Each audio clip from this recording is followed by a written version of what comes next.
जय हिंद साथियों। नमस्कार आप सभी को। स्वागत है आप सभी का आपके अपने चैनल IQ स्टडी सेंटर पर। तो आज हमारी 15,000 प्लस MCQ क्वेश्चन का डे नंबर 3 है। 30 दिन का टारगेट 1 जुलाई से 30 जुलाई। हरियाणा जीके डेली सुबह 9:30 बजे आपको ये क्लास देखने को मिलती है। डिस्क्रिप्शन में टेलीग्राम का लिंक दिया गया है, वहां पर आपको हर क्लासेस की नोटिफिकेशन देखने को मिलेगी। तो आप टेलीग्राम चैनल को जरूर ज्वाइन करेंगे। हरियाणा सिटी का कंप्लीट PDF प्राप्त करने के लिए आप इस नंबर के ऊपर व्हाट्सअप कर सकते हैं। 170 रुपीज में 170 रुपए में कंप्लीट आपको हरियाणा सिटी का सिलेबस PDF के रूप में प्रोवाइड करवाया जाएगा।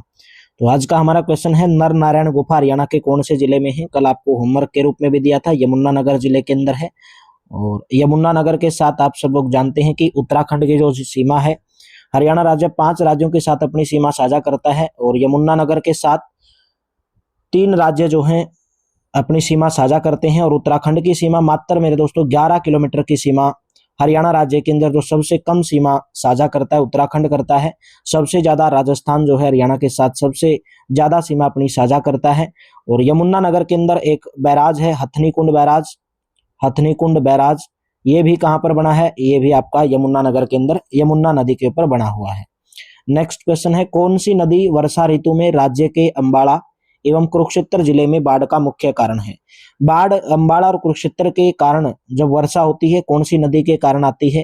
तो राइट ऑप्शन बन जाएगा ऑप्शन नंबर बी, मारकंडा नदी। और मारकंडा नदी को पुराना नाम जो था अरुणा, मारकंडा नदी को प्राचीन काल में अरुणा नदी के नाम से जाना जाता था। और मारकंडा नदी हरियाणा में कहाँ से प्रवेश करती है? अंबाला जिले से प्रवेश करती है। और निकलती कहाँ से है? हिमाचल प्रदेश से निकलती है मारकंडा नदी और प्रवेश करती है अंबाला जिले से। और अरुणा नदी इसका प्राचीन नाम था। तो बाढ़ का मुख्य कारण है बी ऑप्शन जो है करेक्ट हो जाएगा। मारकंडा नदी एक मौसमी नदी है हरियाणा के अंदर।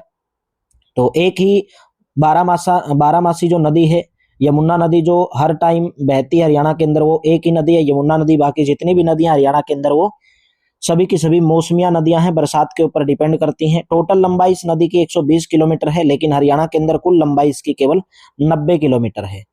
नेक्स्ट क्वेश्चन है, हरियाणा में के दक्षिण पश्चिम में कौन सा राज्य स्थित है? हरियाणा के दक्षिण पश्चिम में जो स्थित है वो है राजस्थान राज्य। ऑप्शन नंबर ए करेक्ट रहेगा। हरियाणा के उत्तर में पड़ता है, यानी कि हरियाणा के उत्तर पूर्वी दिशा में आप बोल सकते हैं।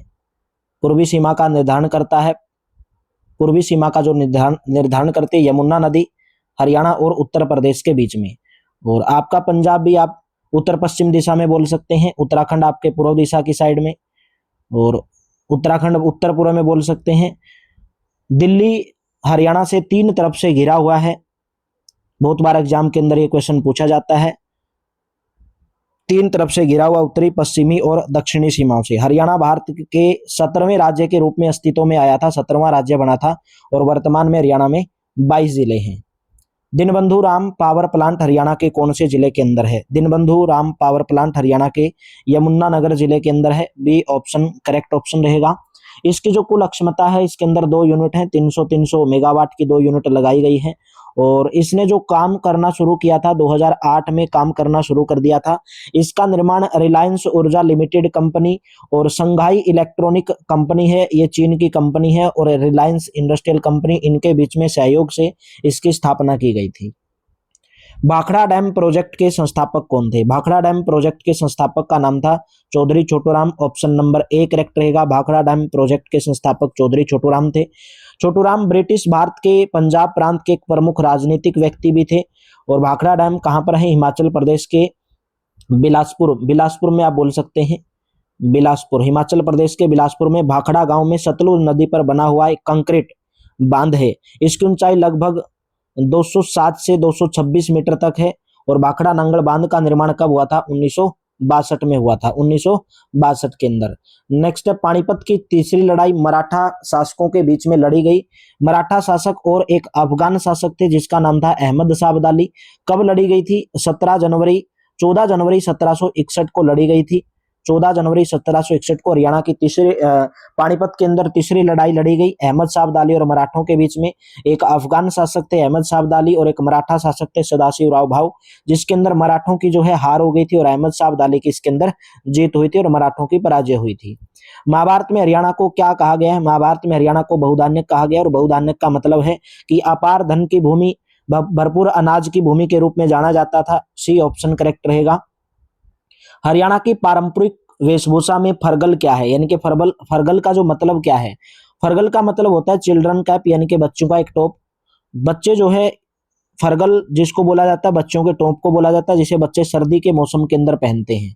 नेक्स्ट है, निम्नलिखित में से कौन सा हरियाणा की महिलाओं का पारंपरिक परिधान है जो दुल्हन को विवाह के समय दिया जाता है। तो उसको बोला जाता है दिम्मच या दिमाच बोल देते हैं। जो महिलाओं को एक पारंपरिक परिधान है जो दुल्हन को विवाह के समय पर दिया जाता है। बी ऑप्शन करेक्ट रहेगा। नेक्स्ट क्वेश्चन है, निम्नलिखित में से 2020 में आयोजित 34वें सूरजकुंड अंतर्राष्ट्रीय शिल्प मेला फरीदाबाद का थीम स्टेज कौन सा था। यहाँ पे लिखोगे थीम स्टेज के रूप में 34वां जो हुआ था, लेकिन अभी आपसे 34वां नहीं पूछेगा क्योंकि ये प्रीवियस ईयर का क्वेश्चन है। तो आपका जो 38वां सूरजकुंड मेला हुआ 2025 के अंदर, 38वें सूरजकुंड मेले का आयोजन कहां पर लगता है, फरीदाबाद के अंदर लगता है। और कब इसकी स्थापना की गई थी फरीदाबाद के अंदर, 1987 में इसकी स्थापना की गई थी। 2013 में इसको अंतर्राष्ट्रीय मेले के रूप में घोषित किया गया था। 38वां सूरजकुंड मेला कब हुआ था, 7 फरवरी से लेकर 23 फरवरी के बीच में हुआ था। 23 फरवरी के बीच में हुआ था। और इसमें जो अब की बार थीम स्टेट जो चुने गए थे, एक तो आपका उड़ीसा चुना गया था और एक मध्य प्रदेश, यानी कि 2 राज्यों को थीम स्टेट के रूप में चुना गया था। और कंट्री पार्टनर के रूप में बिम्स्टेक देशों को चुना गया था। तो यहां से आपके क्वेश्चन पूछे जा सकते हैं क्योंकि सिटी 2022 में 2020 का मेला से संबंधित 34वां सूरजकुंड मेला हुआ था, तो 38वां सूरजकुंड मेला आपसे पूछा जाएगा। नेक्स्ट क्वेश्चन है, flying training centre Haryana institute of civil aviation यानी कि HICA की स्थापना हरियाणा में कौन से स्थान पर हुई है। HICA की स्थापना हरियाणा के पिंजौर के अंदर हुई है। ऑप्शन नंबर आपका बी ऑप्शन जो है करेक्ट ऑप्शन रहेगा। 1 नवंबर 1966 को हरियाणा राज्य का गठन हुआ, 1 नवंबर 1966 को। और हरियाणा राज्य के गठन के बाद ही नागरिक उड्डयन विभाग की स्थापना की गई 1966 के अंदर ही। और वहां पर एक फ्लाइंग ट्रेनिंग सेंटर पिंजौर के अंदर बनाया गया। पिंजौर और एक करनाल के अंदर ट्रेनिंग दी जाती है, एक पिंजौर के अंदर दी जाती है और एक करनाल के अंदर दी जाती है। तो राइट ऑप्शन कौन सा रहेगा, बी ऑप्शन करेक्ट रहेगा। वर्तमान में हरियाणा में 7 हवाई अड्डे हैं, जिसमें से 2 तो वायु स्टेशन है यानी कि एयरफोर्स के स्टेशन है सिरसा और अंबाला के अंदर, और 5 हवाई पट्टियां हैं। तो राइट ऑप्शन आपका इसके अंदर बी ऑप्शन करेक्ट रहेगा। हरियाणा के खिलाड़ी हरविंदर सिंह कौन से खेल से संबंध रखते हैं। हरियाणा के खिलाड़ी हरविंदर सिंह कैथल जिले से बिलोंग करते हैं, कैथल जिले के रहने वाले हैं। और वो आर्चरी के खिलाड़ी हैं, आर्चरी का मतलब होता है तीर अंदाजी के खिलाड़ी हैं। तो राइट ऑप्शन कौन सा हो जाएगा, डी ऑप्शन जो है करेक्ट हो जाएगा। और इन्होंने टोक्यो ओलंपिक में कांस्य पदक हासिल किया था, टोक्यो ओलंपिक के अंदर इनके द्वारा कांस्य पदक हासिल किया गया था। चिंकारा पर्जन केंद्र हरियाणा में कहां पर स्थित है। तो चिंकारा पर्जन केंद्र हरियाणा में कैरू भिवानी के अंदर है। तो राइट ऑप्शन आपका ऑप्शन नंबर डी करेक्ट हो जाएगा। चिंकारा पर्जन केंद्र की स्थापना एक हिरण पार्क के रूप में 1986 में इसकी स्थापना की गई थी। और वर्तमान में जो यह कैरू भिवानी के अंदर है, राइट ऑप्शन डी रहेगा। हरियाणा में किस वर्ष को बालिका वर्ष घोषित किया गया था। हरियाणा में 2006 को बालिका वर्ष के रूप में घोषित किया गया था। ए ऑप्शन करेक्ट रहेगा। तो वीडियो अगर अच्छी लगती है तो वीडियो को लाइक किया करो, शेयर किया करो। 15,000 प्लस MCQ क्वेश्चन डेली आप सीरीज को ज्वाइन किया करो। और कंप्लीट PDF प्राप्त करने के लिए आप इस नंबर के ऊपर व्हाट्सएप कर सकते हैं। जटायु संरक्षण प्रजनन केंद्र की स्थापना कब हुई, यानी कि गिद्ध संरक्षण प्रजनन केंद्र जिसको बोला जाता है गिद्ध देखभाल केंद्र के रूप में जाना जाता है, जटायु संरक्षण प्रजनन केंद्र। तो राइट ऑप्शन हो जाएगा 2001 के अंदर इसकी स्थापना हुई। गिद्ध संरक्षण प्रजनन केंद्र कहां पर है, पिंजौर पंचकुला के अंदर है। पिंजौर पंचकुला के अंदर गिद्ध संरक्षण प्रजनन केंद्र है। तो राइट ऑप्शन रहेगा ऑप्शन नंबर ए। किस वर्ष में हरियाणा विधानसभा की सीटों की संख्या को बढ़ाकर 90 किया गया था। तो वर्तमान में हरियाणा की विधानसभा की 90 सीटें हैं और जिसमें से 17 सीटें आरक्षित वर्ग के लिए हैं। तो 90 सीटें जो बढ़ा के की गई थी वो 1977 में की गई थी, जब हरियाणा राज्य का गठन हुआ 1 नवंबर 1966 को। तो उस समय हरियाणा में जो विधानसभा की जो सीटें थी वो 54 सीटें थी 1 नवंबर 1966 को। उसके बाद 1967 में सीटों को बढ़ाकर हरियाणा विधानसभा की सीटों को बढ़ाकर कर दिया गया था, 81 कर दिया गया था। और बाद में 1977 में 90 कर दी गई। और वर्तमान में हरियाणा में 90 सीटें विधानसभा की हैं, 10 लोकसभा की हैं। और 90 में से विधानसभा की 17 आरक्षित है और 10 में से 2 सीटें सिरसा और अंबाला आरक्षित हैं। और बाकी आपकी 5 राज्यसभा की सीटें हैं। और कुल संसदीय सीटें पूछा जाए तो लोकसभा और राज्यसभा को मिलाकर 15 हैं। प्रशासनिक राज्यों के उद्देश्य से हरियाणा राज्य को कितने भागों में बांटा गया। प्रशासनिक उद्देश्य का मतलब होता है कि हरियाणा के अंदर कितने मंडल हैं। तो हरियाणा के अंदर वर्तमान में 6 मंडल हैं और पहले 4 हुआ करते थे, करनाल, फरीदाबाद। 2 नए मंडल 2016 में बनाए गए। तो भाई यहाँ पर मैं लिख दे रहा हूँ आपको कि कौन कौन से जो मंडल हुआ करते थे हरियाणा में। एक अम्बाड़ा था, और एक अम्बाड़ा है, एक करनाल है, था नहीं अभी भी है, एक अम्बाड़ा, एक करनाल, और एक रोहतक है, एक आपका हिसार है, और एक आपका गुरुग्राम है, और एक आपका फरीदाबाद है। करनाल और फरीदाबाद को जो मंडल बनाया गया वो 2017 में बनाया गया, और सबसे ज्यादा जो जिले आते हैं वो रोहतक मंडल के अंतर्गत आते हैं, 5 जिले। ठीक है, तो अम्बाड़ा, करनाल, रोहतक, हिसार, गुरुग्राम और फरीदाबाद। नेक्स्ट क्वेश्चन है, महाभारत का युद्ध हरियाणा के कौन से क्षेत्र में हुआ था? महाभारत का युद्ध हरियाणा के कुरुक्षेत्र जिले के अंदर हुआ था। ऑप्शन नंबर ए करेक्ट रहेगा। और हरियाणा के नक्शे में जो कुरुक्षेत्र जिला है हरियाणा की कौन सी दिशा में स्थित है? उत्तर दिशा में स्थित है। और अम्बाड़ा और यमुनानगर और करनाल और कैथल, ये 4 जिलों से घिरा हुआ है। अम्बाड़ा से, यमुनानगर से, करनाल से और कैथल से। कुरुक्षेत्र का जो वर्णन है श्रीमद् भगवत गीता के पहले ही श्लोक में धर्म अक्षेत्र के रूप में किया गया है। धर्म अक्षेत्र के रूप में किया गया, धर्म अक्षेत्र के रूप में, गीता के पहले ही श्लोक में। नेक्स्ट है, भारतीय जनगणना 2011 के अनुसार जनसंख्या की दृष्टि से हरियाणा भारत का कौन सा सबसे बड़ा राज्य है? तो जब हरियाणा राज्य बना 1 नवंबर 1966 को, तो 17वां राज्य बना था। वैसे यहाँ पर 17वां ही आना चाहिए, 17वां है, लेकिन एग्जाम के अंदर 18वां दिया गया था और एचएसएससी ने 18वां ही माना था, तो 18वां सबसे बड़ा राज्य लगा दोगे आप। ऑप्शन नंबर आपका जो है जनसंख्या की दृष्टि से पूछा है, तो right option A option correct हो जाएगा, 18वां लगा दोगे भाई। हरियाणवी लोकोक्ति तावड़ा में बावला का अर्थ क्या है? तावला में बावला हरियाणा के अंदर एक लोकोक्ति है, और आपने सुना भी होगा, ज्यादा तोड़ मत कर, नहीं तो तोड़ में क्या हो जाएगा? बावला हो जाएगा, यानी कि गादड़ की तोड़ में बेर नहीं पकते। तो इसका मतलब क्या है? इसका मतलब है कि उतावले आदमी का विवेक शून्य हो जाता है। यानी कि बहुत बार कोई आदमी क्या होता है, ज्यादा उतावलापन होता है, लेकिन उसका जो जब वो टाइम आता है, परिणाम का जब टाइम आता है भाई उसको, तो क्या हो जाता है? उसका विवेक पूरा का पूरा क्या हो जाता है? शून्य हो जाता है। निम्नलिखित में से किस खिलाड़ी ने राष्ट्रमंडल खेल 2018 में कुश्ती में कांस्य पदक जीता? तो राइट ऑप्शन रहेगा option number D, Sakshi Malik के द्वारा जीता गया था। नेक्स्ट, हरियाणा से संबंधित निम्नलिखित खिलाड़ियों में से किसने टोक्यो 2020 पैरा ओलंपिक में स्वर्ण पदक प्राप्त किया है? तो हरियाणा में अभी वर्तमान में 2024 में पेरिस फ्रांस के अंदर ओलंपिक खेल हुए, फ्रांस की राजधानी पेरिस के अंदर, जिसमें से हरियाणा के 24 खिलाड़ियों ने भाग लिया, और टोटल जो भारत ने जो पदक जीते हैं वो 8 पदक जीते हैं।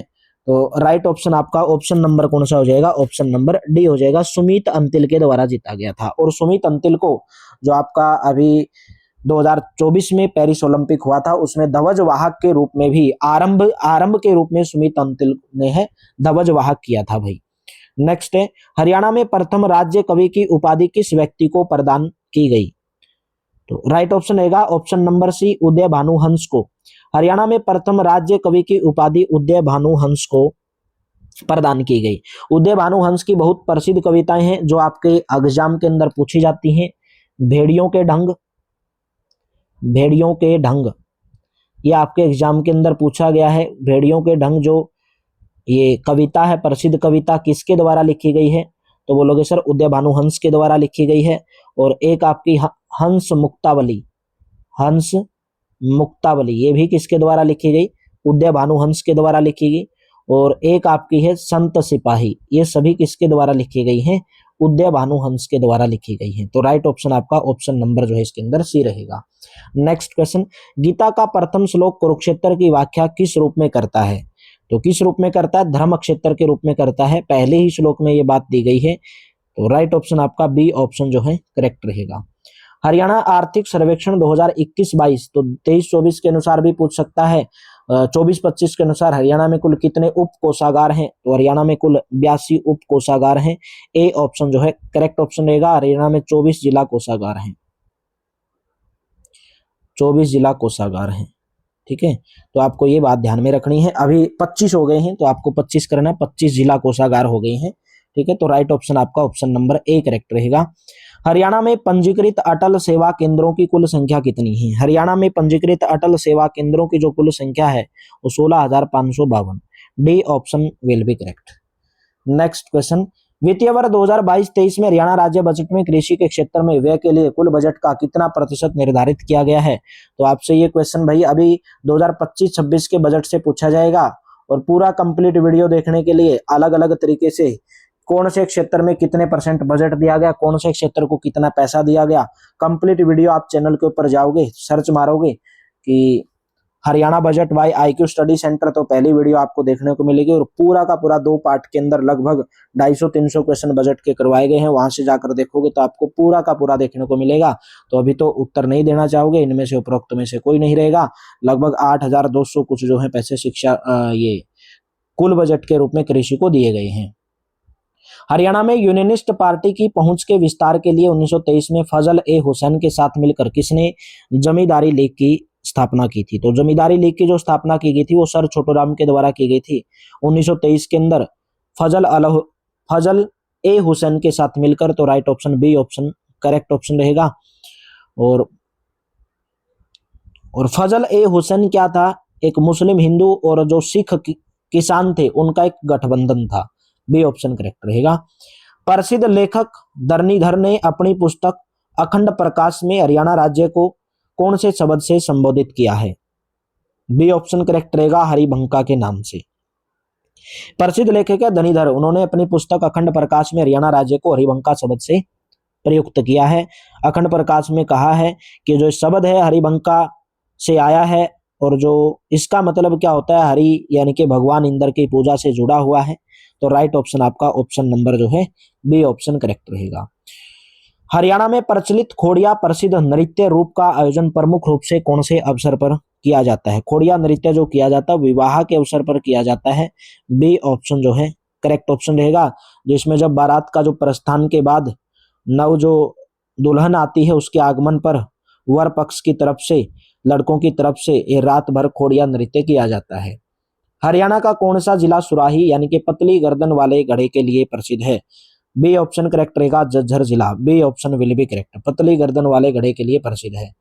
लाडली सामाजिक सुरक्षा भत्ता योजना की शुरुआत कब की गई थी। लाडली सामाजिक सुरक्षा भत्ता योजना की जो शुरुआत है वो 15 मार्च 1 जनवरी, सॉरी यहाँ पे गलत दिया गया भाई, 1 जनवरी 2006 आएगा। हाँ यहाँ पे गलत दिया गया, ये 1 जनवरी लगाना चाहिए यहाँ पे, 1 जनवरी। तो राइट ऑप्शन आप हिंदी में देख लोगे इसको, 1 जनवरी 2006 को कब की गई थी, 1 जनवरी 2006 को लाडली सामाजिक सुरक्षा भत्ता योजना की शुरुआत की गई थी। इसके तहत क्या किया गया था, जिन परिवारों में केवल लड़कियां हैं उनको 300 रुपए प्रति माह पेंशन दी जाती है, लेकिन 1 अप्रैल 2021 से उनकी जो पेंशन बढ़ा के कर दी गई है 2500 रुपए प्रति माह कर दी गई है। और इस योजना के अंतर्गत जो माता पिता की जो आयु है 45 वर्ष पूरी होने पर जो परिवार इसके योग्य है उसको इस योजना का लाभ 15 वर्ष की अवधि के लिए दिया जाता है। माता पिता की उम्र जो है 45 वर्ष कंप्लीट हो जानी चाहिए। पर्यटकों का आकर्षण क्षेत्र मोरनी हिल्स हरियाणा के कौन से जिले के अंदर स्थित है।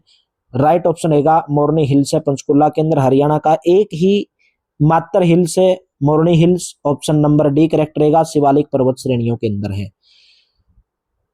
राजीव गांधी अक्षय ऊर्जा पार्क हरियाणा में कहां पर स्थित है। राजीव गांधी अक्षय ऊर्जा पार्क हरियाणा के गुरुग्राम के अंदर स्थित है। ए ऑप्शन करेक्ट रहेगा। नेक्स्ट, हरियाणा में अरावली की पहाड़ियों का सबसे ऊंचा क्षेत्र कौन सा है। हरियाणा में अरावली की जो पहाड़ियां हरियाणा के अंदर पूछा है तो हरियाणा के अंदर तो बात करोगे ढोसी की पहाड़ियां, ढोसी हिल्स, ढोसी की पहाड़ियां यानी कि ढोसी हिल्स हरियाणा में अरावली पर्वत श्रृंखला के उत्तर पश्चिम छोर पर स्थित है। इसकी जो ऊंचाई है लगभग 650 मीटर है। लेकिन पूरी जो अरावली श्रेणी है एक भारत के अंदर एक पर्वत श्रृंखला है जो लगभग 670 किलोमीटर में फैली हुई है, 670 किलोमीटर के अंदर फैली हुई, जैसे आपका हरियाणा, राजस्थान, गुजरात, ठीक है। और इसकी सबसे सर्वोच्च चोटी अरावली श्रेणी की गुरु शिखर है। हरियाणा के अंदर तो ढोसी की है लेकिन सबसे ऊंची जो इसकी चोटी है वो गुरु शिखर है। लगभग जो इसकी ऊंचाई है वो 1722 मीटर है, 1722 मीटर है। पूरी अरावली श्रेणी की बात की है। हरियाणा की कुल भूमि का कितना प्रतिशत कृषि के अंतर्गत आता है।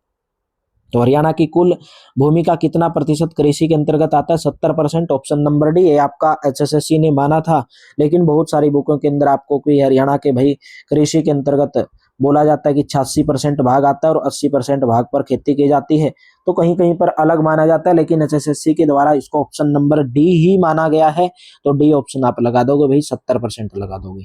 हरियाणा राज्य के पहले अनाज एटीएम यानी कि अन्न पूर्ति की स्थापना कौन से जिले के अंदर हुई थी?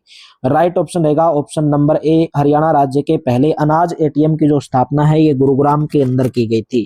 ठीक है, और जो ये अन्नपूर्णा एटीएम है वो किसका एक हिस्सा है? ये WFP का हिस्सा है। WFP का मतलब क्या है? संयुक्त राष्ट्र विश्व खाद्य कार्यक्रम। संयुक्त राष्ट्र विश्व खाद्य कार्यक्रम। Right option A option correct रहेगा। हरियाणा के किस नृत्य रूप को हरियाणा गिद्धा के नाम से भी जाना जाता है? हरियाणा गिद्धा के नाम से झूमर को भी जाना जाता है। बी ऑप्शन जो है आपका करेक्ट ऑप्शन रहेगा, झूमर को जाना जाता है। वाद्य यंत्रों की ढोलक और थाली के वाद्य यंत्रों पर ये बजाया जाता है यानी कि गिद्धा किया जाता है। बी ऑप्शन करेक्ट रहेगा। निम्न में से हरियाणा हरिकेन के नाम से कौन जाने जाते हैं? हरियाणा हरिकेन के नाम से जाने जाते हैं कपिल देव। क्यों जाने जाते हैं? क्योंकि इन्होंने वर्ष 1983 के अंदर जो क्रिकेट का जो विश्व कप हुआ था, ट्रॉफी विजेता टीम बनी थी, इनकी ही कप्तानी में भारत ने विश्व कप जीता था 1983 के अंदर क्रिकेट के अंदर। ठीक है, और कोच भी रह चुके हैं ये भारत की टीम के, क्रिकेट टीम के। तो right option C option correct रहेगा। नेक्स्ट क्वेश्चन है, हरियाणा से आने वाली निर्मल गुलिया का संबंध कौन से खेल से है? हरियाणा की आने वाली जो निर्मल गुलिया है उसका संबंध जिम्नास्टिक यानी कि कसरत से है। ऑप्शन नंबर आपका ए जो है करेक्ट रहेगा। नेक्स्ट क्वेश्चन है, निम्नलिखित में से हरियाणा के किस व्यक्ति को सामाजिक कार्य के क्षेत्र में 2022 का पद्मश्री सम्मान दिया गया? तो अभी आपसे मैं करंट अफेयर जो सुबह 7 बजे करवाता हूं उसके अंदर बताता हूं कि कौन से वर्ष में किसको कौन सा पद्म पुरस्कार दिया गया। तो जरूर किया करो, आपके एग्जाम के अंदर पूछा जाता है। ओम प्रकाश गांधी को दिया गया था 2022 में, उनके सामाजिक कार्य के क्षेत्र के लिए उनको दिया गया था भाई। ठीक है, तो right option B option correct रहेगा। गुगा नवमी का त्योहार पूरे हरियाणा में कब मनाया जाता है? गुगा नवमी का जो त्योहार है पूरे हरियाणा के अंदर भादों के चंद्रमास में मनाया जाता है। ऑप्शन नंबर आपका ए करेक्ट रहेगा। ये गुगा नवमी का जो त्योहार है गुरु गोरखनाथ इनके प्रमुख शिष्य माना जाता है। गुगा या गोगा देव को गुरु गोरखनाथ का शिष्य माना जाता है। और राजस्थान के बहुत सारे, राजस्थान में हो गया, हरियाणा में, मध्य प्रदेश, छत्तीसगढ़, बहुत सारे राज्यों के अंदर इसको मनाया जाता है। नाहर वन्य जीव अभ्यारण्य हरियाणा के कौन से जिले के अंदर है? नाहर वन्य जीव अभ्यारण्य हरियाणा के रेवाड़ी जिले के अंदर स्थित है। और वर्तमान में हरियाणा के अंदर जो वन्य जीव अभ्यारण्य है वो 7 वन्य जीव अभ्यारण्य है और 8 हुआ करते थे, लेकिन 8वें को श्रेणी से हटा दिया गया। अबूब शहर को वो सबसे बड़ा हुआ करता था, अभी सबसे बड़ा जो बच गया वो कलेसर बच गया है। और कलेसर के बाद आता है कैथड़वाला यानी कि सरस्वती वन्यजीव अभ्यारण्य। ठीक है, तो अभी 7 लगाओगे, 7 वन्यजीव अभ्यारण्य हरियाणा के अंदर। हरियाणा लोक सेवा आयोग की स्थापना कब हुई थी? हरियाणा लोक सेवा आयोग की जो स्थापना हुई थी वो तो राइट ऑप्शन रहेगा 1966 में। 1966 के अंदर भारत सरकार अधिनियम 1935 के अधीन इसकी स्थापना की गई थी। अनुच्छेद नंबर 15 से 32 तक लेकर हरियाणा लोक सेवा आयोग की स्थापना की गई थी। ए ऑप्शन करेक्ट रहेगा, Haryana public service commission. Haryana के प्रथम लोकायुक्त कौन है? हरियाणा के प्रथम लोकायुक्त का नाम बताना है तो उनका नाम था प्रीतम पाल। ऑप्शन नंबर बी करेक्ट रहेगा, प्रीतम पाल हरियाणा के प्रथम लोकायुक्त। इनका कार्यकाल 2011 से 2016 में, और इनका जो जन्म हुआ था यमुनानगर जिले के कंदरौली के अंदर इनका जन्म हुआ था। और वर्तमान में हरियाणा के जो लोकायुक्त हैं उनका नाम है हरिपाल वर्मा। हरियाणा के वर्तमान लोकायुक्त का क्या नाम है? हरिपाल वर्मा। ये भी आपको बात ध्यान में रखनी है। नेक्स्ट क्वेश्चन है, पंजोखरा साहिब गुरुद्वारा अंबाड़ा यानी कि किस किस स्मृति को समर्पित है, किसकी याद को समर्पित है? सी ऑप्शन गुरु श्री हरकिशन साहिब जी की याद में। ऑप्शन नंबर आपका जो है सी ऑप्शन करेक्ट रहेगा। पंजोखरा साहिब गुरुद्वारा कहाँ पर है? अंबाड़ा के अंदर है। और इसी जगह दिल्ली जाने के लिए वो यहाँ पे रुके थे और अंबाड़ा नारायणगढ़ रोड पर ये स्थित है। ठीक है, तो राइट ऑप्शन कौन सा बन जाएगा? ऑप्शन नंबर सी रहेगा। हरियाणा का पूर्वी देशांतर बहुत बार पूछा जाता है, अक्षांशीय देशांतर भी पूछा जाता है और पूर्वी देशांतर भी पूछा जाता है। तो हरियाणा का जो पूर्वी देशांतर पूछा गया है तो कितना है? 74 डिग्री 27 मिनट। यहाँ पे लगा दोगे 27 मिनट 77 डिग्री 36 मिनट 5 सेकंड। तो राइट ऑप्शन कौन सा बन जाएगा? ऑप्शन नंबर आपका ए हो जाएगा। ये हरियाणा का क्या है? पूर्वी देशांतर है। जबकि उत्तरी की बात की जाए, हरियाणा का जो उत्तरी अक्षांश है तो वो भी एग्जाम के अंदर पूछा जाता है 27 डिग्री 39 मिनट से 30 डिग्री 55 मिनट। ये हरियाणा का उत्तरी अक्षांश है। हरियाणा का राज्य का गठन 1 नवंबर 1966 को हुआ था। पानीपत में बेटी बचाओ बेटी पढ़ाओ का शुभारंभ किसके द्वारा किया गया था? पानीपत के अंदर बेटी बचाओ बेटी पढ़ाओ का जो शुभारंभ किया गया था वो नरेंद्र मोदी जी के द्वारा किया गया था। डी ऑप्शन करेक्ट रहेगा। कब किया गया था? 22 जनवरी 2015 को। ठीक है, इसका उद्देश्य क्या था? कन्या भ्रूण हत्या को रोकना, भाई लड़कियों को गुणवत्तापूर्ण शिक्षा देना, उनकी सुरक्षा उपलब्ध कराना, लोगों की मानसिकता में सुधार लाना। तो डी ऑप्शन करेक्ट रहेगा। आर्थिक सर्वेक्षण 2020-21 के अनुसार हरियाणा की प्रति व्यक्ति वार्षिक आय कितनी है? तो अभी आपसे यही नहीं पूछेगा, अभी आपसे पूछेगा कि आर्थिक सर्वेक्षण 2024-25 के अनुसार हरियाणा की जो प्रति व्यक्ति आय है वो कितनी है? तो हरियाणा की वर्तमान में जो प्रति व्यक्ति आय है 3,53,182 है। 3,53,182 है। उस टाइम पे कितनी थी? 2,35,707। और अभी वर्तमान के हिसाब से याद करनी है 3,53,182। नेक्स्ट, देश में सब्जियों के उत्पादन में हरियाणा कौन से स्थान पर है? देश में सब्जियों के उत्पादन में हरियाणा का 11वां स्थान है। डी ऑप्शन करेक्ट रहेगा। जबकि जो उत्तर प्रदेश है, यूपी पहले नंबर पर आता है और पश्चिम बंगाल, वेस्ट बंगाल दूसरे नंबर पर आता है और 11वां जो है 11वें स्थान पर हरियाणा आता है। नेक्स्ट क्वेश्चन है, हरियाणा में हथनीकुंड बैराज कौन सी नदी के ऊपर बना है? हरियाणा में हथनीकुंड बैराज यमुना नदी के ऊपर बना है और कौन से जिले के अंदर बना है? यमुना नदी में यमुनानगर जिले के अंदर बना है। और कैसा बैराज है? कंक्रीट बैराज है। इसका निर्माण सिंचाई के लिए किया गया है। ठीक है, तो right option option number A correct रहेगा। हरियाणा में integrated health information platform portal किस विभाग के द्वारा आरंभ किया गया है? D option will be correct भाई। हेल्थ डिपार्टमेंट यानी कि स्वास्थ्य विभाग के द्वारा हरियाणा के स्वास्थ्य विभाग ने integrated health information platform portal launch किया है। हरियाणा का कौन सा खिलाड़ी भारत का 229वां एक दिवसीय खिलाड़ी बना है? 229वां एक दिवसीय खिलाड़ी हरियाणा का कौन सा बना है? नाम है Navdeep Saini. Option number D, यानी कि क्रिकेटर हैं, गेंदबाजी के लिए जाने जाते हैं। तो राइट ऑप्शन कौन सा रहेगा? डी ऑप्शन जो है करेक्ट रहेगा। हरियाणा ने अवैध खनन पर निगरानी रखने के लिए कौन सी योजना की शुरुआत की है? ई रवाना योजना। ई रवाना योजना, हरियाणा सरकार ने अवैध खनन पर निगरानी रखने के लिए ई रवाना योजना की शुरुआत की गई है। B option will be correct. Haryana का कौन सा प्रसिद्ध लोक नृत्य पुरुषों और महिलाओं दोनों के द्वारा किया जाता है? तीज, लूर, खोड़िया। तो फाग जो नृत्य है हरियाणा में महिला और पुरुष दोनों के द्वारा किया जाता है, जबकि लूर, तीज हो गए और खोड़िया नृत्य, खांडिया लिखा है, खोड़िया नृत्य ये सभी महिलाओं के द्वारा किए जाते हैं। तो right option D option correct रहेगा, जो महिलाओं के द्वारा भी किया जाता है और पुरुषों के द्वारा भी। तो आज की क्लास में इतना ही। क्लास कैसी लगी कमेंट बॉक्स में जरूर बताएंगे मेरे दोस्तों। अच्छी लगी तो वीडियो को लाइक करना, शेयर करना। डिस्क्रिप्शन में टेलीग्राम का लिंक दिया गया, बाकी सभी क्लासेज की नोटिफिकेशन आपको मिलती रहेंगी। टेलीग्राम चैनल को ज्वाइन कर लेना और कंप्लीट पीडीएफ 170 रुपए में प्राप्त करने के लिए इस नंबर के ऊपर व्हाट्सएप कर लोगे जल्दी से भाई। अगर आप हरियाणा सिटी पास करना चाहते हैं, अगर आप डेली ये सीरीज ज्वाइन करते हैं तो 80+ स्कोर आप अपने एग्जाम के अंदर कर सकते हैं। Thank you, have a nice day. मिलते हैं कल की क्लास में। और क्लास आपको डेली अच्छी लग रही है, सीरीज आपको अच्छी लग रही है, सभी क्लासेज अच्छी लग रही है तो लाइक जरूर करना, शेयर जरूर करना। Thank you, have a nice day.